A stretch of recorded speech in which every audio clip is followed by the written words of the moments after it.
আসসালামু আলাইকুম ভিউয়ার্স, সরাসরি কবুতরকে 25 কিলো জাম্প করালাম সেকেন্ড টসেই। তো আজকে সকালবেলা মঙ্গলবার, তো খুব আর্লি এই প্রথম আমি একটু বেশি সকালে কবুতর ছাড়লাম। তো 7টার মধ্যে ছাদে উঠে কবুতরগুলো সব প্যাক করে নিলাম। এগুলো হচ্ছে যেমন নর কবুতরগুলো। তো আমি 2টা খাঁচা নিয়েছি, নরের জন্য আলাদা এবং মাদির জন্য আলাদা একটা খাঁচা। তো একে একে সবগুলো কবুতর নিলাম। ইনফ্যাক্ট আমি আমার লফটের সকল কবুতর নিয়েছি। ওখানে একটা এক পরেরও একটা বাচ্চা ছিল। তো আর গত রেসে যেটা দেরি করেছে সেটাকে রেখে গিয়েছি। যাই হোক, আমরা সকালের রাস্তায় খুব একটা বেশি ট্রাফিক পাইনি।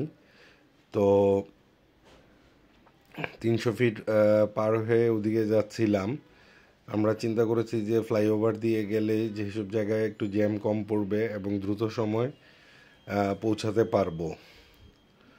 তো রাস্তাঘাট মোটামুটি ভালোই ফাঁকা ছিল। তো আমরা স্পটের কাছাকাছি চলে গিয়েছি হচ্ছে 8টা 20-এর মধ্যেই আমরা স্পটে চলে গিয়েছি। 8টা 15 হবে, 8টার দিকে আমরা স্পটে চলে গিয়েছি। যাই হোক, একটা ভালো দেখে জায়গা ঠিক করলাম, করে গাড়িটা পার্ক করে খাঁচাগুলো একটা একটা করে নামালাম। তো খাঁচাগুলো একটু সাইজটা বড় হওয়াতে আসলে একটু কষ্টই হয়ে যাচ্ছিল।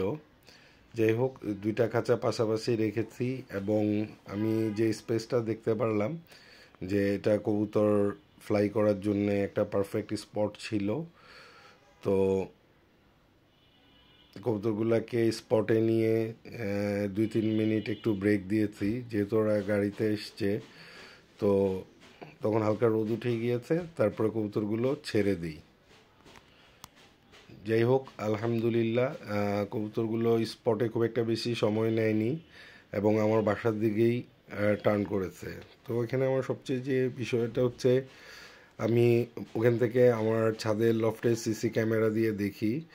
তো একটা কবুতর সবচেয়ে আগে প্রায় 27-28 কিলো ও প্রায় 32 মিনিট এর মতো সময় নিয়েছে।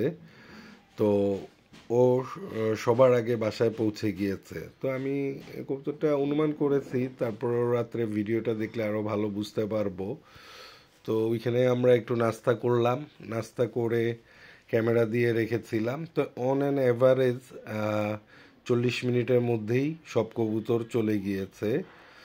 তো এখনও একটা কবুতর বাকি আছে, আমার নীলপরের একটা বাচ্চা আছে।